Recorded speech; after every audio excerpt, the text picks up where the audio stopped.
Mohon izin untuk bicara sebentar. Dia mengatakan kalau berkenan nanti kamu saya pinang dengan salawat. Perempuan itu senyum saja. Sallallahu ala Muhammad, sallallahu ala Muhammad, sallallahu ala Muhammad. Bismillahirrahmanirrahim. Assalamualaikum warahmatullahi wabarakatuh. Alhamdulillahirabbil alamin.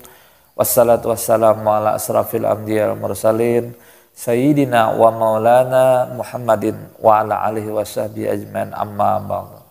Pertama dan utama, marilah kita panjatkan puji syukur kita kehadirat Allah Subhanahu wa taala yang mana dengan limpahan rahmat, taufik serta hidayahnya, mudah-mudahan kita semua diberikan kesehatan, dipanjangkan umur, dimurahkan rezeki, ditetapkan iman dan selalu dalam lindungan Allah Subhanahu wa taala.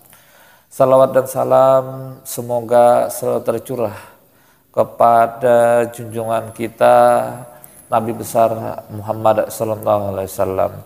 Saudaraku yang dirahmati Allah dimanapun antum berada, alhamdulillah di pagi hari yang cerah ini, tentunya setelah sholat subuh, insya Allah saya akan menceritakan beberapa waktu lalu kami bertemu dengan teman lama yang alhamdulillah sama-sama orang yang tidak punya dulunya.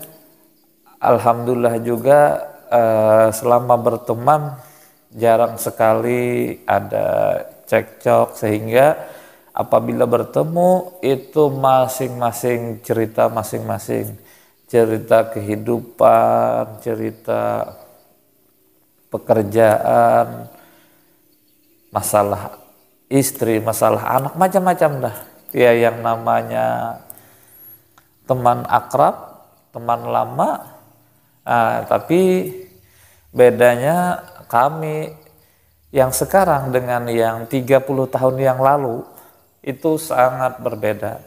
Karena dulunya dia gemuk, saya kurus. Sekarang ini berbeda. Saya yang gemuk, agak gemukan, dia yang kurus. Nah, jadi belum apa-apa melihat sudah saling ketawa. Nah, tapi di sini insya Allah saya akan menceritakan yang mana mudah-mudahan nanti bermanfaat untuk kita semua. Sekitar 30 tahun yang lalu kami berpisah, masing-masing punya cerita sendiri. Dia punya cerita, saya punya cerita, yang mana insya Allah pada pagi hari ini saya menceritakan cerita dia. Nah, di sini dia tidak mau disebutkan namanya, katanya boleh diceritakan kehidupannya tapi tidak mau disebutkan namanya karena malu katanya. Nah, maka karena izin seperti itu ya saya sampaikan seperti itu. Nah, dulu kami sama-sama orang desa, sama-sama orang yang tidak punya. Dia setelah sekolah tingkat madrasah, tingkat sekolah dasar lah. Nah, terus melanjutkan ke sanawiyah. Sedangkan saya sama setelah itu dia berhenti ya, boleh dikatakan ada kemungkinan gara-gara masalah ekonomi. Ini kita masih menduga-duga. Kalau saya waktu itu sempat berhenti 1 tahun kena krisis moneter, awal-awal krisis moneter itu, terus alhamdulillah ada rezeki, terus sekolah melanjutkan ke tingkat aliyah di pondok pesantren, terus di STAI, Rahamuntai, terus melanjutkan lagi ke Unlam. Nah, jadi saya melanjutkan sampai mudah-mudahan sampai lulus nantinya di S3. Kalau dia cuma sampai di sanawiyah atau setingkat SMP. Tapi di sana ada cerita menarik. Kami sama-sama merantau, dia merantau, saya merantau. Nah, katanya dulu waktu merantau itu sangat susah. Ya, yang namanya merantau, anak-anak sudah merantau karena ayahnya tidak ada, ibunya tidak ada. Kalau saya ayah tidak ada, ibu masih ada. Nah, dia merantau, alhamdulillah katanya dia bertemu, singkat cerita bertemu dengan seorang dambaan hati. Orangnya putih, cantik, ya baguslah menurut dia. Dan alhamdulillah sampai sekarang saya pun belum melihat secara langsung, cuma lewat handphone melihat fotonya saja. Bagus katanya, akhlaknya bagus segala macam bagi suaminya. Nah, saya menanyakan bagaimana sih mendapatkan wanita secantik itu, sebagus itu, orang kaya lagi. Sangat jarang-jarang ada orang bagus, cantik, agamanya bagus, orang kaya. Biasanya kalau bagus terkadang orang susah, atau tidak bagus orang kaya. Nah, kalau ini agamanya bagus, rupanya bagus, segala macam bagus, akhlaknya bagus, orang kaya lagi. Nah, jadi katanya ingat tidak waktu kita di sanawiyah pas lesalis Sanawi kelas 3 sanawiyah, kita itu diceritakan oleh seorang mu'alim, kami menyebut guru itu mu'alim, ustadz lah kalau sekarang ini, atau guru lah, bapak ya kalau sekarang ini. Kalau kami kan biasanya mu'alim. Ingat gak waktu diceritakan mu'alim bahwa keberkahan salawat itu luar biasa, bahkan termasuk katanya Nabi Adam meminang Siti Hawa itu dengan salawat. Nah, di situ katanya saya itu jangankan mempunyai uang sekoper, mempunyai uang untuk makan aja susah. Nah, maka setelah ketemu langsung hati rasa mau, di perjalanan langsung gaya gaya percintaan anak muda singkat mungkin. Di perjalanan ketemu, saya ucapkan katanya assalamualaikum, dia jawab waalaikumsalam. Nah, setelah itu mohon izin untuk bicara sebentar. Dia mengatakan kalau berkenan nanti kamu saya pinang dengan salawat. Perempuan itu senyum saja. Nah,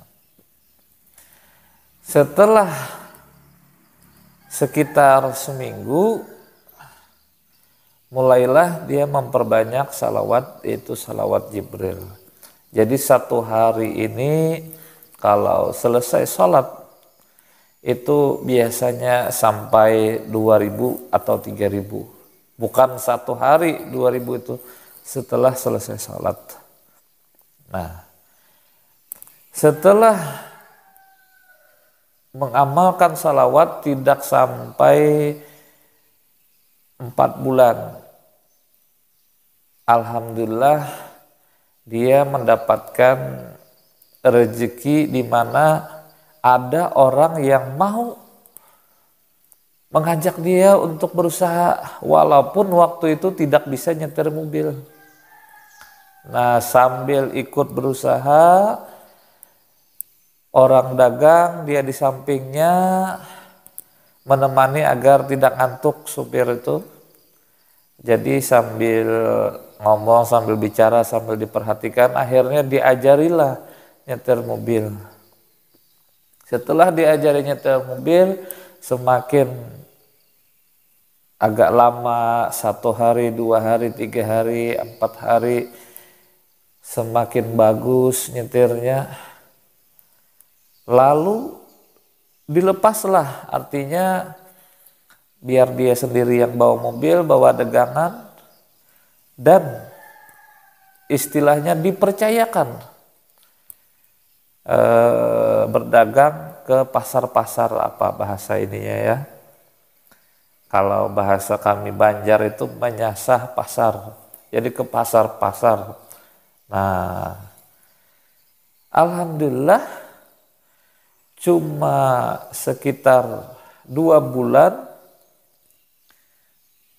diberikanlah istilahnya kepercayaan penuh.